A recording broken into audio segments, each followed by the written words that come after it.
जका आदमी इन संध्यारी बेड़ा रे में गलत काम कर रहा है, बे ध्यान होने जो।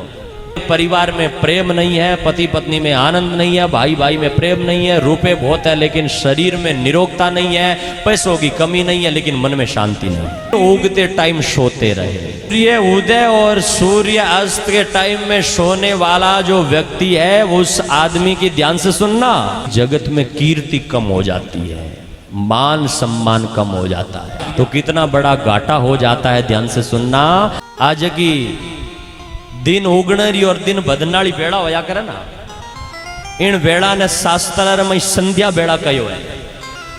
कई बेड़ा? संध्या बेड़ा। और संध्या बेड़ा में क्या करना चाहिए और क्या नहीं करना चाहिए इसका ध्यान देना। भगवान जाम्बोजी ने भी 29 नियमों में एक नियम बनाया कि द्विकाल संध्या करो। अब जका आदमी इन संध्यारी बेड़ा रे में गलत काम कर रहा है, बे ध्यान होने जो। कि तो बड़ो गाठो वेला। और संध्या की बेड़ा में तो ऐसा कहा गया है कि सब छोड़ दो, भोजन, पढ़ाई, काम, संसारिक काम, कुछ भी हो सब कुछ छोड़ो।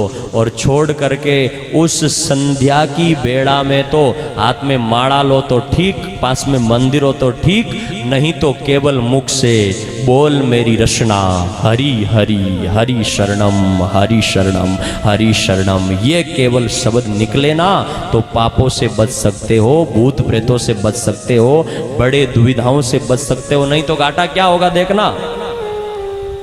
कई जगहों पर हमने देखा है कि अच्छे अच्छे परिवार हैं लेकिन परिवार में प्रेम नहीं है, पति पत्नी में आनंद नहीं है, भाई भाई में प्रेम नहीं है, रुपए बहुत है लेकिन शरीर में निरोगता नहीं है, पैसों की कमी नहीं है लेकिन मन में शांति नहीं है।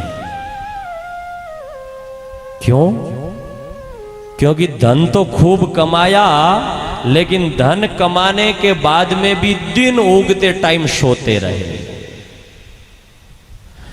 सूर्य उदय और सूर्य अस्त के टाइम में सोने वाला जो व्यक्ति है उस आदमी की ध्यान से सुनना, चाहे वो कोई भी क्यों ना हो,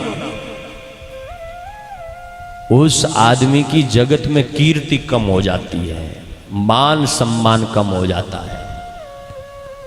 उगते सूरज और ढलते सूरज जो आदमी सोता है उस आदमी के शरीर में रोग होने शुरू हो जाते हैं। और संध्या की बेड़ा में सोने वाला जो व्यक्ति है उस व्यक्ति के, संध्या के टाइम में सोने वाले व्यक्ति के मानसिक शांति जो है ना वो गायब हो जाती है। वो मन से कभी शांत नहीं रह पाता है, दौड़ता रहेगा,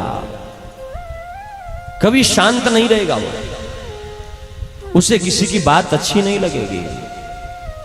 और संध्या के टाइम में सोने वाला व्यक्ति जो है वो शास्त्रों से विरुद्ध चलना भी शुरू हो जाता है, शास्त्र नियमों से विरुद्ध चलना शुरू हो जाता है। और उस संध्या की बेला में अगर भूल करके कभी संसारिक काम या गलत व्यवहार कर लिया तो कितना बड़ा घाटा हो जाता है। ध्यान से सुनना। जब जय और विजय का वैकुंठ से पतन होता है और जय विजय जब वहां वैकुंठ से नीचे मृत्यु लोक में जन्म लेने के लिए वहां से फेंक दिए जाते हैं, तो इस मृत्यु लोक में एक ऋषि था, कश्यप ऋषि, बहुत बड़ा ऋषि था। और वो कश्यप ऋषि ध्यान लगा करके हाथ पग धो करके और ध्यान लगाने की तैयारी कर रहा था। इतने में पीछे से उनकी एक पत्नी आई, दो पत्नी थी उनकी, एक दीति और एक अदिति। तो अदिति जो दीति थी ना वो दीति पास में आई और उन्होंने आकर के ऋतुदान की कामना करी। कश्यप ऋषि ने कहा देवी बेड़ा ठीक नहीं है और मिनक बेड़ा माथे बेड़ा रो काम कर तो चौको लाग गया करे।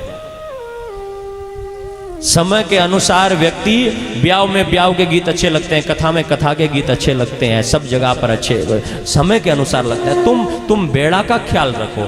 दीति मानी नहीं और दीति नहीं मानी, उन्होंने संध्या की बेड़ा थी। बेबस होकर के जब दीति नहीं मानी तो कश्यप ऋषि ने ऋतुदान दे दिया और ऋतुदान देने के बाद में कहा दीति सुन, चाहे मैं कितना भी बड़ा ऋषि क्यों ना हूं, लेकिन जो प्रकृति के नियमों को तोड़ता है ना, उसको तो दंड अवश्यमेव भोक्तव्यम, अवश्यमेव भोक्तव्यम शुभ अशुभ कर्म। इस जीव को अवश्यमेव, कृष्ण गीता में कहते हैं कि अवश्यमेव, उसमें कोई विकल्प नहीं है, भोगना ही पड़ेगा, चाहे शुभ कर्म है चाहे अशुभ कर्म है।